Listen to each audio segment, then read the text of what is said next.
स्वागत है आपका बी न्यूज नेशन में। मैं हूं आबिद हुसैन शेख। बीजेपी हाईकमांड से बसवनगौड़ा पाटिल को नोटिस। बाढ़ पीड़ितों के लिए अनुदान मांगना बसवनगौड़ा पाटिल को पड़ा महंगा। पार्टी वरिष्ठों को परिहार लाने में नाकामी पर बरसने पार्टी के खिलाफ बयानबाजी करने को लेकर बसवनगौड़ा पाटिल को नोटिस जारी। 10 दिन में मांगा जवाब। इसको लेकर मीडिया से बात करते हुए बसवनगौड़ा पाटिल ने कहा कि मैंने नोटिस को नहीं पढ़ा, इसका जवाब दूंगा। मैं किसी से नहीं डरता, जनता के लिए आवाज उठाता रहूंगा, कहा बसवनगौड़ा पाटिल ने। ಏನೋ ಅದು ಅಂತೂ ನನಗೇನು ಬಂದೇ ಇಲ್ಲ ನೋಟಿಸ್. ಬಂದರೆ ಅದಕ್ಕೇನು ಉತ್ತರ ಕೊಡಬೇಕು, ನಾನು ಎಲ್ಲ ಚರ್ಚೆ ಮಾಡಿ ಆ ಒಂದು ನೋಟಿಸಿಗೆ ಉತ್ತರ ಕೊಡ್ತೀನಿ. ಅಲ್ಲ, ಬರೀ ಯತ್ನಾಳವ್ರಿಗೆ ಯಾಕೆ ಟಾರ್ಗೆಟ್ ಅಂತ ಬಿಜೆಪಿ? ಏನಿಲ್ಲ, ಅಲ್ಲೇನೋ ನಮ್ಮ ಬಗ್ಗೆ ತಪ್ಪು ಕಲ್ಪನೆ ಹೇಳ್ತಾರೆ ರಾಜ್ಯದ ಹೈಕಮಾಂಡ್ನಲ್ಲಿ. ಅದ್ರದ್ದು ಏನು ಕ್ಲಾರಿಫಿಕೇಷನ್ ಆಗಬೇಕು, ಯಾಕೆ ನಾನು ಈ ನೆರೆ ಹಾವಳಿಯಿಂದ ಕರ್ನಾಟಕದಲ್ಲಿ ನಮ್ಮ ಜನತೆಗೆ ಏನೋ ಒಂದು ದೊಡ್ಡ ನೋವಾಗಿದೆ. ಎಷ್ಟೋ ಬಡವರು ಇವತ್ತು ಮನೆ ಕಳ್ಕೊಂಡು ಇಡೀ ಜೀವನ ಇವತ್ತು ಬರ್ಬಾದಾಗಿದೆ. ಕಳೆದ 60-65 ದಿವಸದಿಂದ ಅವರಿಗೆ ಸಿಗಬೇಕಾದಂಥ ನ್ಯಾಯಯುತವಾದಂಥ ಪರಿಹಾರ ಸಿಕ್ಕಿಲ್ಲ. ಎಲ್ಲ ದೃಶ್ಯ ಮಾಧ್ಯಮಗಳು, ಎಲ್ಲ ಮಾಧ್ಯಮಗಳು ಅಲ್ಲಿನ ಕಣ್ಣೀರಿನ ಕಥೆಯನ್ನು ಇವತ್ತು ರಾಜ್ಯದ ಅಲ್ಲ ದೇಶದ ಜನರ ಮುಂದೆ ಇವತ್ತು ಇಟ್ಟಿದ್ದಾರೆ. ಎಷ್ಟೋ ಕಡೆ ನಮ್ಮ ಪತ್ರಕರ್ತರು, ದೃಶ್ಯ ಮಾಧ್ಯಮದ ಪತ್ರಕರ್ತರು ಆ ಸ್ಪಾಟಿಗೆ ಹೋದಾಗ ಸ್ವತಃ ಅವರು ಸಹ ಕಣ್ಣೀರು ಹಾಕಿದ್ದಾರೆ. ಎಷ್ಟೋ ನಮ್ಮ ರಿಪೋರ್ಟರ್ ಮೀಡಿಯಾದಾಗ ನಾವು ನೋಡ್ತಿದ್ದೆ. ಆ ಒಂದು ಎಮೋಷನ್ನು, ಅಲ್ಲಿಯ ನೋವು, ಕಷ್ಟ, ಜನರ ಆ ದನ ಕರುಗಳು, ಅಲ್ಲಿ ಬಡವರು, ಆ ಬಡವ್ರ ಮಕ್ಕಳು, ಅವ್ರದ್ದೆಲ್ಲ ನೋಡಿದ್ರೆ ನಾವು ಮಾಧ್ಯಮದ ಮುಂದೆ ರಾತ್ರಿ ನೋಡುವಾಗ ನಮಗೂ ಕಣ್ಣಲ್ಲಿ ನೀರು ಬಂದ. ಇಂಥ ಒಂದು ದೊಡ್ಡ ಅನಾಹುತ ಕರ್ನಾಟಕದಾಗ ಪ್ರವಾಹವಾಗಿ ಇಷ್ಟೊಂದು ಭಯಾನಕ ಆದಾಗ ನಾವು ಜನಪ್ರತಿನಿಧಿಗಳು, ಒಂದು ಪಕ್ಷ, ಒಂದು ಕೇಂದ್ರ ಸರ್ಕಾರ, ಒಂದು ರಾಜ್ಯ ಸರ್ಕಾರ, ನಾವು ಏನೇ ಮಾಡದೆ ಹೋದರೆ ಒಂದು ದೊಡ್ಡ ಅಪರಾಧವನ್ನು ಮಾಡ್ದಂಗೆ ಆಗ್ತದೆ. ನಮ್ಮ ಜನರ ಕಣ್ಣೀರನ್ನು ನಾವು ಒರೆಸದೇ ಇದ್ದರೆ ನಮಗೆ ಮನುಷ್ಯತ್ವ ಇಲ್ಲ. ಅವರು ಸೂಕ್ತವಾದಂತಹ ಎಲ್ಲ ಮೂಲಭೂತ ಸೌಕರ್ಯಗಳನ್ನು ಕೊಡಿಸದೇ ಇದ್ದರೆ ನಾವು ಶಾಸಕರಾಗಿದ್ದರೇನು ಫಲ, ನಾವು ಕೇಂದ್ರ ಮಂತ್ರಿಗಳಾಗಿದ್ದರೇನು ಫಲ, ನಮ್ಮ ಸರ್ಕಾರ ಇದ್ದರೇನು ಫಲ ಅನ್ನುವಂಥ ಒಂದು ಕಳಕಳಿಯಿಂದ ಇವತ್ತು ನಾನು ಸ್ವತಃ ಅಲ್ಲಿ ಹೋಗಿದ್ದೀನಿ. ಮಾಧ್ಯಮಗಳಲ್ಲಿ ಎಷ್ಟು ಪರಿಣಾಮಕಾರಿಯಾಗಿ ನಮ್ಮ ಮಾಧ್ಯಮ ಮಿತ್ರರು ನೀರಿನಲ್ಲಿ ಹೋಗಿ ಅಲ್ಲಿ ಜನರ ಒಂದು ಪರಿಸ್ಥಿತಿಯನ್ನು ಅವಲೋಕನ ಮಾಡಿ ತಮ್ಮ ಜೀವನದ ಹಂಗೆ ತೋರಿದು ಅನೇಕ ಮಾಧ್ಯಮ ಮಿತ್ರರು ವರದಿ ಮಾಡಿದ್ದಾರೆ. ಇಂಥದ್ದೆಲ್ಲ ನಡೆದಾಗೂ ಸಹಿತ ನಾವೊಬ್ಬ ಶಾಸಕನಾಗಿ ನಾನು 4 ದಶಕಗಳಿಂದ ರಾಜಕಾರಣದಲ್ಲಿದ್ದೀನಿ. ಲೋಕಸಭಾ ಸದಸ್ಯನಾಗಿದ್ದೀನಿ, ವಿಧಾನ ಪರಿಷತ್ ಸದಸ್ಯನಾಗಿದ್ದೀನಿ, ವಿಧಾನಸಭಾ ಸದಸ್ಯನಾಗಿದ್ದೀನಿ. ಅಟಲ್ ಬಿಹಾರಿ ವಾಜಪೇಯಿ ಅಂತ ಒಬ್ಬ ಶ್ರೇಷ್ಠ ನಾಯಕನ ಸರ್ಕಾರದಲ್ಲಿ ಸಚಿವನಾಗಿ ಕೆಲಸ ಮಾಡಿದ್ದೀನಿ. ನನಗೂ ಮನುಷ್ಯತ್ವಿದೆ, ನನಗೂ ಜನಪರವಾಗಿ ಚಿಂತನೆ ಮಾಡುವಂಥ ಭಗವಂತ ನಾನು ಬುದ್ಧಿ ಕೊಟ್ಟಿದ್ದಾನೆ. ಇಷ್ಟೆಲ್ಲ ಮಾಧ್ಯಮಗಳು ಇಷ್ಟೊಂದು ನಮಗೆ ಗಮನಕ್ಕೆ ತಂದಾಗ್ಯೂ ಸಹಿತ ನಾವೇನೋ ಮಾತಾಡಬಾರ್ದು, ನಾವೇನೋ ಒಂದು ರೀತಿ ಮೌನ ಇರಬೇಕು, ಶಿಸ್ತು ಅನ್ನೋಂಥದ್ದು. ಇದರಲ್ಲಿ ಶಿಸ್ತಿನ ಪ್ರಶ್ನೆನೇ ಬರೋದಿಲ್ಲ. ಶಿಸ್ತು ಹೆಂಗೆ ಬರ್ತದೆ, ಯಾವ ರೀತಿಯಿಂದ ನಾವು ಇರಬೇಕು? ಒಂದು ರಾಜಕೀಯ ಪಕ್ಷದ ಒಬ್ಬ ಪ್ರತಿನಿಧಿಯಾಗಿ ನಾವೇನು ಪಕ್ಷ ವಿರೋಧಿ ಕೆಲಸ ಮಾಡಿದ್ದೀವ? ವಿಧಾನಸಭೆಯಲ್ಲಿ ಯಾವುದಾದ್ರೂ ಪಕ್ಷ ವಿರೋಧಿ ಮತ ಹಾಕಿದ್ದೀವ? ಏನಾದರೂ ಯಾವುದೇ ಪಕ್ಷದ ಜೊತೆಗೆ ಶಾಮೀಲಾಗಿ ಆಡಳಿತ ಪಕ್ಷದಲ್ಲಿರುವಂಥ ಸರ್ಕಾರ ಕೆಡವಲಿಕ್ಕೆ ಪ್ರಯತ್ನ ಮಾಡಿದ್ದೀವಿ? ಪಕ್ಷ ವಿರೋಧಿ ಹೆಂಗಾಗ್ತದೆ? ಇದಕ್ಕೆಲ್ಲನೂ ಸೂಕ್ತ ಉತ್ತರ ಕೊಡ್ತೀನಿ. ನನಗೆ ವಿಶ್ವಾಸ ಇದೆ, ಈ ನಾಡಿನ ಜನರ ಪರವಾಗಿ ನಾನು ಧ್ವನಿ ಎತ್ತಿದ್ದೀನಿ. ಕನ್ನಡ ನಾಡಿನ ಜನರ ನೋವನ್ನು, ನಾನು ಭಾವನೆಗಳನ್ನು ಪ್ರಧಾನಮಂತ್ರಿಗಳಿಗೆ, ನಮ್ಮ ಸರ್ಕಾರಕ್ಕೆ, ನಮ್ಮ ರಾಷ್ಟ್ರೀಯ ಅಧ್ಯಕ್ಷರಿಗೆ ತಿಳಿಸುವಂಥ ಪ್ರಯತ್ನ ಮಾಡಿದ್ದೀನಿ. ಇದು ಏನೋ ದುಷ್ಪರಿಣಾಮ ನನ್ನ ಮೇಲೆ, ನನ್ನ ವೈಯಕ್ತಿಕ ಏನೇ ಮಾಡ್ಕೊಳ್ಳಿ, ನಾನೇನು ಅದ್ರ ಬಗ್ಗೆ ಭಾಳ, ನಾನು ಈ ದೇಶದ ಪ್ರಧಾನಮಂತ್ರಿಗಳ ಬಗ್ಗೆ ಗೌರವ ಇದೆ.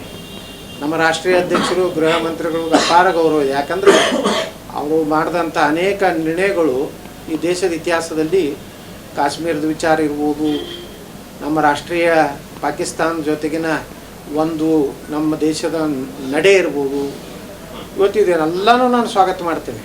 ಆದರೆ ಕರ್ನಾಟಕಕ್ಕೆ ಅನ್ಯಾಯ ಆದಾಗ ನಾವು ಸುಮ್ಮನೆ ಕುಂಡುವಂಥ ವ್ಯಕ್ತಿಯಲ್ಲ. ನಾನು ಸೂಕ್ತ ಉತ್ತರ ಕೊಡೋ ಶಕ್ತಿ ಇದೆ. ಇಡೀ ನಾಡು, ನಾ ಇಷ್ಟೇ ಕಳಕಳಿಯಿಂದ ನಾಡಿನ ಜನತೆಗೆ ವಿನಂತಿ ಮಾಡ್ಕೊತೀನಿ, ನಾನು ಇವತ್ತು ಜನರ ಪರವಾಗಿ ಜನರ ಸಲುವಾಗಿ ಇದನ್ನು ಕೂಗುವನ್ನು ಇವತ್ತು ಧ್ವನಿ ತೆಗೆದಿದ್ದೇನೆ. ಇದನ್ನು ಜಗತ್ತಿನ ಯಾವ ಶಕ್ತಿಗಳು ನನ್ನ ಈ ಒಂದು ಬೇಡಿಕೆಯನ್ನು ಅಥವಾ ಯಾವುದೋ ಒಂದು ಭಯವನ್ನು ನನ್ನಲ್ಲಿ ಹೊಗ್ಸಲಿಕ್ಕೆ ಸಾಧ್ಯ ಇಲ್ಲ. ನಾನು ಯಾರಿಗೂ ಇನ್ನೂ ತನಕ ಅಂಜಲ್ಲ. ನನ್ನ ರಾಜಕಾರಣ ಜೀವನನೇ ನನಗೆ ಹಿಂಗೆ ಬಂದಿದೆ. ನಾನು ಜನಪರವಾಗಿ ಗಟ್ಟಿಯಾಗಿ ನಿಂತರೆ ಯಾರಿಗೂ ಅಂಜಿಲ್ಲ. ಹಿಂದೆ ಅಟಲ್ ಬಿಹಾರಿ ವಾಜಪೇಯಿ ಅವ್ರ ಸರ್ಕಾರದಲ್ಲಿ ಸಹಿತ ಆಲ್ಮಟ್ಟಿ ವಿಚಾರದಲ್ಲಿ ಅನ್ಯಾಯ ಆಗ್ತದೆ ಅಂದ್ರೆ ಅವಾಗೂ ನಾನು ವಾಜಪೇಯಿ ಅವ್ರಿಗೆ ಜೊತೆಗೂ ಸಂಘರ್ಷ ಮಾಡಿದ್ದೇನೆ. ಆ ಸಂಘರ್ಷ ಅಂದ್ರೂ ಜನರ ಸಲುವಾಗಿ. ಅವತ್ತು ಅಟಲ್ ಬಿಹಾರಿ ವಾಜಪೇಯಿ ಅವರು ಪ್ರಧಾನಮಂತ್ರಿಗಳಿಗೂ ನನ್ನ ಮೇಲೆ ಇದೇ ರೀತಿ ಕಂಪ್ಲೇಂಟ್ ಮಾಡಿದ್ರು.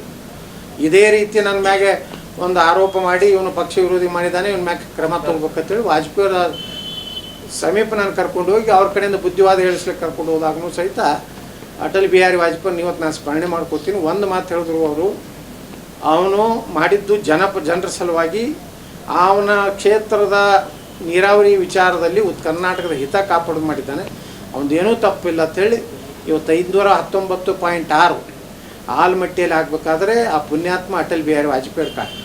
ಅದೇ ಮಾದರಿಯಲ್ಲಿ ನನಗೆ ವಿಶ್ವಾಸ ಇದೆ ಪ್ರಧಾನಮಂತ್ರಿ ಮೋದಿಯವರು ಸಹಿತ ಇವತ್ತೇನು ಈ ಒಂದು ಕೂಗನ್ನು ಇವತ್ತು ನಾನು ಕನ್ನಡ ನಾಡಿನ ಜನತೆಯ ಪರವಾಗಿ ನಾನು ಇವತ್ತು ಹೇಳಿದ್ದೇನೆ.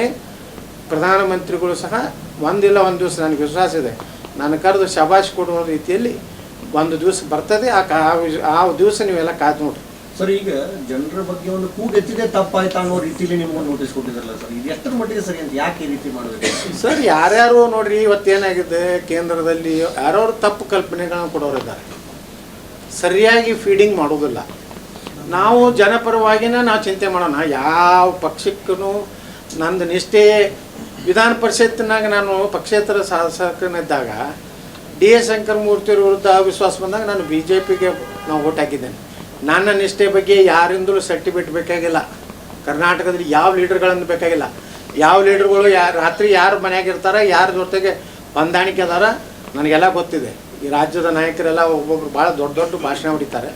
ಇವರೆಲ್ಲ ಯಾವ ರೀತಿ ಮಿಲಾಪಿ ರಾಜಕಾರಣ ಮಾಡಿ ನನಗೆ ಗೊತ್ತಿದೆ. ಪಕ್ಷದ ವಿಚಾರ ಬಂದ್ರೆ ನನ್ನಷ್ಟು ನಿಷ್ಠಾವಂತನಾಗಿ ಎಂದೂ ನಾನು ಇದೇ ಸಿದ್ದರಾಮಯ್ಯನವರು ವಿಧಾನ ಪರಿಷತ್ನಾಗ ಚುನಾವಣೆಯಲ್ಲಿ ಏನು ನಮ್ಮ ಶಂಕರಮೂರ್ತಿಯವ್ರನ್ನ ಅವಿಶ್ವಾಸ ತಂದಾಗ ಸಿದ್ದರಾಮಯ್ಯನವರೇ ಅವ್ರ ಮನೆಗೆ ಕರೆಸಿ, ಮುಖ್ಯಮಂತ್ರಿಗಳ ಗೃಹ ಕಚೇರಿ ಕರೆಸಿ, ನಿನಗೆ ಯಾವುದಾದ್ರೂ ಬಿಜಾಪುರ ಜಿಲ್ಲೆಯಲ್ಲಿ 2 ಕ್ಷೇತ್ರ ದೇವರಿಪ್ಪರಿಗೆ ಅಥವಾ ಸಿಂದಗಿ ವಿಧಾನಸಭೆ ಟಿಕೆಟ್ ಕೊಡ್ತೀವಿ, 100 ರಿಂದ 150 ಕೋಟಿ ಡೆವಲಪ್ಮೆಂಟ್ ಫಂಡ್ ಕೊಡ್ತೀವಿ, ನೀನು ಶಂಕರಮೂರ್ತಿ ವಿರುದ್ಧ ಓಟ್ ಹಾಕಂದ್ರೂ ನಾನು ಪಕ್ಷಕ್ಕೆ ನಾನು BJPದಿಂದ ಹೊರಗೆ ಹಾಕಿರ್ಬೋದು, ಆದರೆ ನಾನು ಯಡಿಯೂರಪ್ಪನವ್ರಿಗೆ ಈಶ್ವರಪ್ಪನವ್ರು ಮಾತು ಕೊಟ್ಟಿದ್ದೆ, ನಾನು BJPಗೆ ಓಟ್ ಹಾಕ್ತೇನೆ ಅಂತ ಹೇಳಿದ್ದೀನಿ. ಈ ಒಂದು ನಿಷ್ಠೆ ಬಗ್ಗೆ ಯಾರಾದರೂ ಅಲ್ಲಿ ದಿಲ್ಲಿ ಒಳಗೆ ಏನೋ ತಪ್ಪು ಹೇಳಿದರೆ ಅದು ಅವ್ರ ಮೂರ್ಖತನ ಅಷ್ಟೇ. ಒಂದು ನೋಟಿಸ್ ಕೊಡೋದ್ರಿಂದ ಏನೋ ಭಯ ಬಿಡ್ತಾನ, ಆ ಭಯ ಬಿಡುವಂಥ ವ್ಯಕ್ತಿನೂ ಅಲ್ಲ. ಸರ್, ಈಗ ನೋಟಿಸಲ್ಲಿ ಮೆನ್ಷನ್ ಮಾಡಿದ್ದಾರೆ ಸರ್, ನೀವು ಮಾಧ್ಯಮಗಳ ಮುಖಾಂತರ ಮತ್ತೆ ನೀವು ಸಂತ್ರಸ್ತರಿಗೆ ತಪ್ಪು ಭಾವನೆಯನ್ನು ಮೂಡಿಸುವಂತ ಕೆಲಸವನ್ನು ಮಾಡ್ತಾ ಇದ್ದಾರೆ ಮೆನ್ಷನ್ ಇದೆ ಸರ್. ಪ್ರಧಾನಿ ಮತ್ತು ವಿರುದ್ಧ ಮಾತಾಡ್ತಾ ಇದ್ದೀವಿ, ನೋಟಿಸಲ್ಲಿ ಮೆನ್ಷನ್ ಮಾಡಿ. ಪ್ರಧಾನಮಂತ್ರಿಗಳ ವಿರುದ್ಧ ಏನು ಮಾತಾಡಿವ್ರಿ? ಪರಿಹಾರ ಕೊಡೋದು ಅಷ್ಟೇ.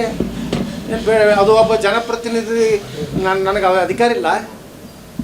ತಪ್ಪು ಏನು ಏನು ಏನು ಅಲ್ಲಿ ಕಣ್ಣೀರು ಹಾಕ್ತಾ ಬರಲಿ. ಅವರು ಯಾರು ಏನು ನೋಟಿಸ್ ಕೊಟ್ಟಾರಲ್ಲ ಅವರು ಬಂದು ವಾಸ್ತವಿಕವಾಗಿ ಅಲ್ಲಿರುವಂಥ ಬಡವ್ರಿಗೆ ಕೇಳಿ. ನಾ ಏನು ಪ್ರಚೋದನೆ ಮಾಡೀನಿ? ಸಂತ್ರಸ್ತರಿಗೆ ನ್ಯಾಯಯುತವಾದಂಥ ಅವ್ರಿಗೆ ಅವ್ರ ಪರಿಸ್ಥಿತಿ ಹೆಂಗಿದೆ ಅದು ನೋಡ್ರಿ. ಇವತ್ತು ಏನಿದೆ, ಮನೆಗಳೆಲ್ಲ ಕುಸಿದು ಬಿದ್ದಾವು, ಇದ್ದಿದ್ದು ಜೋಳ ಕಾಳು ಎಲ್ಲನೂ ಹೋಗಿಬಿಟ್ಟದ. ಪೂರ್ತಿ ಇವತ್ತು ರಸ್ತೆ ಮ್ಯಾಗ ಬಂದಾಗ ಯಾವ ಆಧಾರ ಮ್ಯಾಗ ನೀವು ನನಗೆ ಹೇಳ್ತೀರಿ ನಾ ಪಕ್ಷ ವಿರೋಧಿ ಅಂತೇಳಿ? ಅದು ಏನೇನೂ ಅರ್ಥ ಇಲ್ಲ. ನೀವು ಈ ರೀತಿ ಜನ ಒಪ್ಪೋದಿಲ್ಲ. ಜನ ಇವತ್ತು ನೀವು ಭಾಳ ಸೋಷಿಯಲ್ ಮೀಡಿಯಾ ಬಗ್ಗೆ BJPಯವ್ರು ಭಾಳ ಮಾತಾಡ್ತಾರೆ. ಸಾಮಾಜಿಕ ಜಾಲತಾಣದಲ್ಲಿರಬೇಕು, ಸಾಮಾಜಿಕ ಜಾಲತಾಣದಲ್ಲಿ ನಿಮ್ಮ ಅಕೌಂಟ್ ಇರಬೇಕಂತೇಳಿ ನಮ್ಮ BJP ವರ್ಗಗಳಲ್ಲಿ ಹೇಳ್ತಾರೆ. ನೀವೇ ಸಾಮಾಜಿಕ ಜಾಲತಾಣ ತೆಗೆದು ನೋಡ್ರಿ. ಪ್ರಧಾನಮಂತ್ರಿ ನರೇಂದ್ರ ಮೋದಿಯವ್ರು ಆಗ್ಬೇಕಂತ ತಪಸ್ಸು ಮಾಡೋಂಥ ಸುಲಿಬೆಲೆಗೆ ನೀವು ದೇಶದ್ರೋಹಿ ಎತ್ತೀರಿ. ಯಾರು ಪ್ರಧಾನಮಂತ್ರಿಗಳ ಪರಿಹಾರ ಕೊಡ್ರಿ ಅಂತೇಳಿ ಯಾರಾದರೂ ಕಾರ್ಯಕರ್ತನಲ್ಲ ಪಾಪ, ಒಂದು BJP ಅಭಿಮಾನಿ ಅಥವಾ ನರೇಂದ್ರ ಮೋದಿಯವ್ರು ಪ್ರಧಾನಮಂತ್ರಿ ಆಗ್ಬೇಕನ್ನೋ ಆ ವ್ಯಕ್ತಿನೂ ಸಹಿತ ಇವತ್ತು ಕೇಂದ್ರ ಸರ್ಕಾರ ವಿರುದ್ಧ ಮಾತಾಡಕತ್ತಾನ. ಯಾಕೆ ಮಾತಾಡಕತ್ತಾನ? ಇದನ್ನು ಆತ್ಮಾವಲೋಕನ ಮಾಡಿರಿ. ಬಿಟ್ಟು ಯತ್ನಾಳಿಗೂ ನೋಟಿಸ್ ಕೊಟ್ಟರೆ ಏನು? ಯತ್ನಾಳ್ ನೋಟಿಸ್ ಕೊಟ್ಟೋದ್ರಿಂದ ಏನಾಗ್ತದೆ? ಒಬ್ಬ ವ್ಯಕ್ತಿ ನಾಶ ಆಗೋದ್ರಿಂದ ಏನೂ ಆಗೋದಿಲ್ಲ. ಇಡೀ ಕರ್ನಾಟಕಕ್ಕೆ ಅನ್ಯಾಯ ಆದರೆ ಮುಂದಿನ ಜನ, ನಾ ಮೊದಲೇ ಹೇಳಿದ್ದೀನಿ, ಜನರಿಗೆ ನಿರ್ಣಯ ಮಾಡೋ ಅಧಿಕಾರ ಇದೆ. ಎಂತೆಂಥ ಸರ್ಕಾರಗಳನ್ನು ಕೆಡವರೆ, ಎಂತೆಂಥವ್ರನ್ನ ನಾಯಕರನ್ನ ಏನಾಯ್ತು, ಕುಮಾರಸ್ವಾಮಿ ಅವರ ಮಗ ಅವ್ರ ಚಿರಂಜೀವಿ ಎಷ್ಟು ಕೋಟಿ ಖರ್ಚು ಮಾಡಿದ್ರು, ಚುನಾವಣೆ ಸೋಲಿಸಿದ್ರು, ಇಂದಿರಾ ಗಾಂಧಿಯವ್ರನ್ನ ಸೋಲಿಸಿದ್ರು. ಏಕ್ದಮ್ ಅವತ್ತಿನ ಕಾಲದಲ್ಲಿ ಒಬ್ಬ ರಾಜನಾರಾಯಣ ಅಂತ ಸಾಮಾನ್ಯ ವ್ಯಕ್ತಿನ ಈ ಚುನಾವಣೆಯಲ್ಲಿ ಇಂದಿರಾ ಗಾಂಧಿಯವ್ರನ್ನ ಸೋಲಿಸ್ಬೇಕಾಯ್ತು. ಅದಕ್ಕಿಂಥವೆಲ್ಲ ನಾನೇನು ಬೆದರು ಮನುಷ್ಯನೂ ಅಲ್ಲ. ನನ್ನ ನ್ಯಾಯಯುತ ಬೇಡಿಕೆ ಐತಿ. ನಾನು ಪ್ರಧಾನಮಂತ್ರಿಗೆ ಇನ್ನೂ ಕಳಕಳಿಯಿಂದ ಮನವಿ ಮಾಡ್ಕೋತಾ ಇದ್ದೀನಿ, ತಕ್ಷಣ ನೀವು ನಮ್ಮ ವಿಜಯ ಕರ್ನಾಟಕಕ್ಕೆ 5,000 ಕೋಟಿ ರೂಪಾಯಿ ಕೊಡಿ. ಇದು ನನ್ನ ಮನವಿ. ಇದಕ್ಕೆ ನೀವು ಉಚ್ಚಾಟನೆ ಮಾಡ್ತಿದ್ರೆ ಅದು ನಿಮ್ಮ ಬಿಟ್ಟು. ಸರ್, ಈಗ ನೀವು ರೂಮರ್ಗಳನ್ನ ಹರಡಿದ್ದೀರಿ, ಸುಳ್ಳು ಹೇಳ್ತಿದ್ದೀರಿ ಅಂತ ಹೇಳ್ತಾರೆ ಸರ್. ಏನು ಸುಳ್ಳು ಹೇಳಿದ್ರಿ ಸರ್? ನಾನು ಸುಳ್ಳೇ ಹೇಳಲ್ರಿ. ಸುಳ್ಳು ಹೇಳೋ ಸ್ವಭಾವ ಇಲ್ಲ ಅಂತೇಳಿ ನಾನು ಮುಖ್ಯಮಂತ್ರಿ ಆಗಲಿಲ್ಲ. ನಾ ಏನಾರ ಸುಳ್ಳು ನಾಟಕ ಕಾಲು ಹಿಡಿದು ನಾಟಕೀಯ ಮಾಡೋದು ಮಾಡಿದರೆ ನಾನೇ ಯಡಿಯೂರಪ್ಪನವ್ರ ನಂತರ ನೇರವಾಗಿ ನಾನೇ ಉತ್ತರಾಧಿಕಾರಿ ಆಗ್ತಿದ್ದೆ. ಆ ಎಲ್ಲ ಕ್ವಾಲಿಟೀಸ್ ಅದಾವ, ಎಲ್ಲರಿಗೂ ಬರ್ತದೆ. ವ್ಯವಸ್ಥಿತವಾಗಿ ಇವ ಭಾಳ ಬೆಳಿತಾನ ಅಂತ ಅನ್ನುವಂಥ ಉದ್ದೇಶದಿಂದ ನಾನು ತುಳಿತಾ ಇದ್ದಾರೆ. ಅದಕ್ಕೆ ಯಾಕೆ ನಾನು ಅನ್ಸಲಿ. ಎಲ್ಲೋ ಒಂದ್ ಕಡೆ ಸಂಸದರಿಗೆ ನೀವು ಕೈಕಾಲು ಬಿದ್ದವರು ತೊಗೊಂಡು ಬಂದು ಅನ್ನೋದೇ ಆ ಸಂಸದರಿಗೆ ಎಲ್ಲೋ ಇದು ಕೇಳಾಗಿ ಈ ರೀತಿ ಒಂದು ನಿಮ್ಮ ವಿರುದ್ಧ ಪಿತೂರಿ ಮಾಡಿದ್ರು. ಹೌದು, ಕೈಕಾಲು ಬೆಳೆಯಬೇಕು ರೀ. ಜನರ ಸಲುವಾಗಿ ನಾವು ಕೈಕಾಲು ನಾವು ಚುನಾವಣೆದಾಗ ಹೋಗಿ ಮತದಾರ ಕೈಕಾಲು ಬೀಳುದಿಲ್ಲ. ಹೋಗಿ ನಾನು ಓಟ್ ಹಾಕ್ರಿ, ನಾ ಏನು ಮೊನ್ನೆ ಕೆಲಸ ಮಾಡಿರ್ಲಿಕ್ಕಿಲ್ಲ, ಮುಂದಿನ ಅವಧಿ ಮಾಡ್ತೀನಿ ಅಂತ ಉದ್ದಕ್ಕೆ ಎಲ್ಲ ಕಡೆ ನಾವು ಕಾಲು ಬೀಳ್ತೀವಿ ರೀ.